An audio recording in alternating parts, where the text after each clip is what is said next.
The first recorded Viking landing in England, a pirate's graveyard, the ancient ruins of a church, 2 castles, and the explanation of how a once sandy beach became a pebbly beach. That's what this video is about. Oh yeah, and plenty of breathtaking scenery too, as always.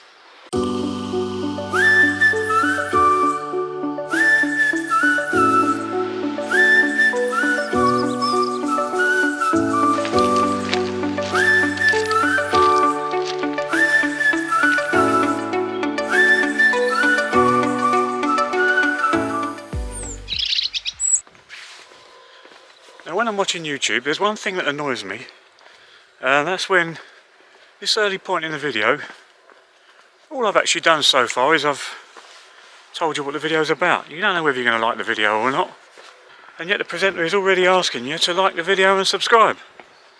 How can you know if you're going to like it? And do they even care, as long as you hit the button? So anyway, here's what I've got to say. Please watch this video.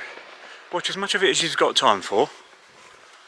And before you move on to something else, if you decide you have liked it, then please like it. And if in fact you decide you'd like to see more videos like this, well, this channel is where you'll find plenty of that, so think about subscribing. Now some people would tell you that Lindisfarne in Northumberland is the first place that Vikings landed in the UK, but apparently that's not true. Apparently some years before that, 3 Viking longboats moored up here at Church Ope Cove on Portland, and the said Vikings came ashore. Now the story goes that the locals thought they were here to trade, and so the reeve from nearby Dorchester was sent down to greet the people and to collect taxes. That didn't go very well though. The Vikings wasted no time in killing the reeve and his companions. Now I have heard a Scandinavian account of this event, and apparently the reason they killed him was because they didn't like his tone. Now I'm off to Norway in a few weeks' time, and I'm going to be very careful about the tone I use while I'm out there.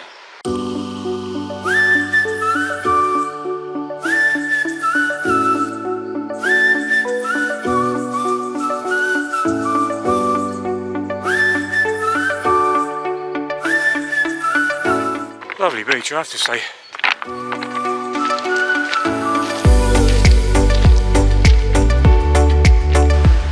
Now over the centuries this beach seems to have been used quite frequently by foreign raiders to attack, and as early as Saxon times some kind of defensive structure was built here.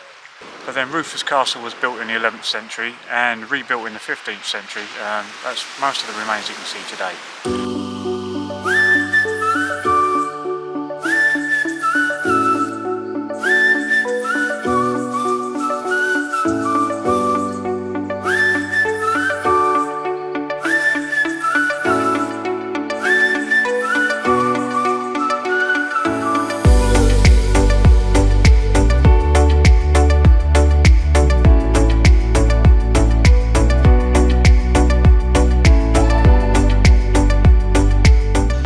I promised you 2 castles, so here's the second one. This is called Pennsylvania Castle, and it was built by John Penn, who is grandson of William Penn, who is the founder of Pennsylvania in USA. Apparently he discovered the area when he was holidaying with King George III in Weymouth, no less. It features in Thomas Hardy's book The Well-Beloved, and it was also used for a meeting between Winston Churchill, General Eisenhower and General de Gaulle when they were planning the Normandy landings.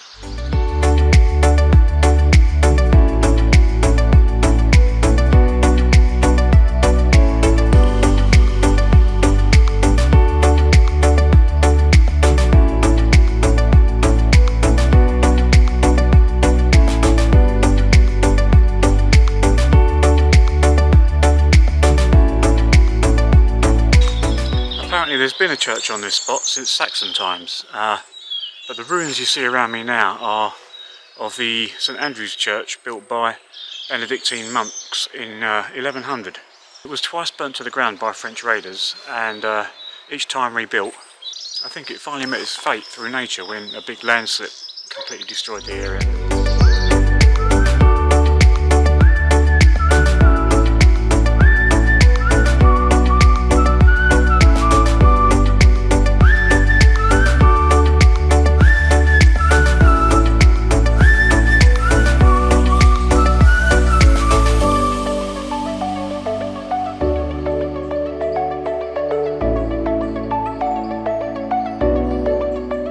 Experts would tell you that emblem was used on gravestones just to demonstrate someone's mortality.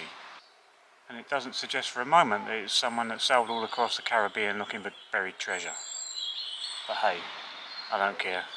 Who needs experts? It's a pirate's graveyard for me. There also used to be a lot of fishing boats down at this beach, and as I've said before, where there's fishing, there's smuggling.